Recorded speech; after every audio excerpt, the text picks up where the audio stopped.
Les marchés, et comme tous les soirs, c'est avec Pauline Gratel. Bonsoir Pauline. Bonsoir.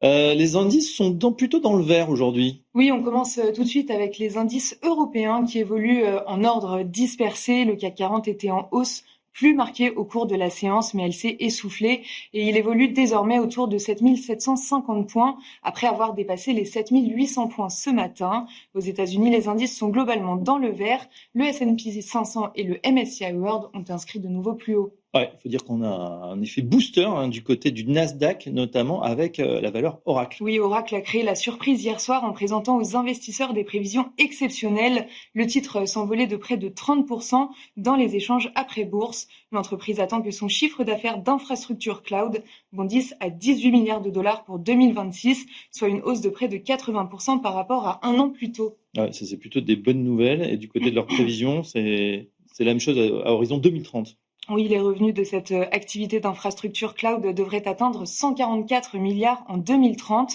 La capitalisation boursière d'Oracle évolue aujourd'hui autour de 900 milliards de dollars. Le titre s'envole de 40% à l'ouverture de Wall Street. Dans son sillage, Nvidia est en hausse de 4%. En Europe, ce sont plutôt les valeurs de la défense qui sont recherchées. Absolument, des drones russes ont survolé l'espace aérien polonais lors d'une attaque contre l'Ukraine cette nuit. Un site d'Assaut Aviation et Thales grimpe de 3 et 4%. Dans les autres valeurs, Legrand inscrit un nouveau plus haut et Schneider Electric grimpe de 2%. Allez, côté Espagne, on file du côté de Inditex, c'est la maison mère de Zara. Oui, le titre bondit de 6% à Madrid. La maison mère de Zara fait état d'un semestre moins bon qu'attendu, mais fait surtout preuve d'optimisme pour la suite.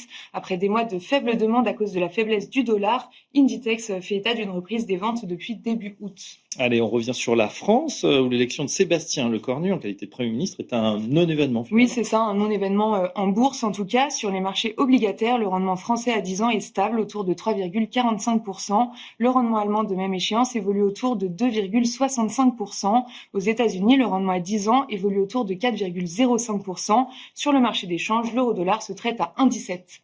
Les prix à la production américaine, c'était le chiffre du jour. Oui, pour le mois d'août, les prix à la production reculent de 0,1% sur un mois et sont en hausse de 2,6% sur un an.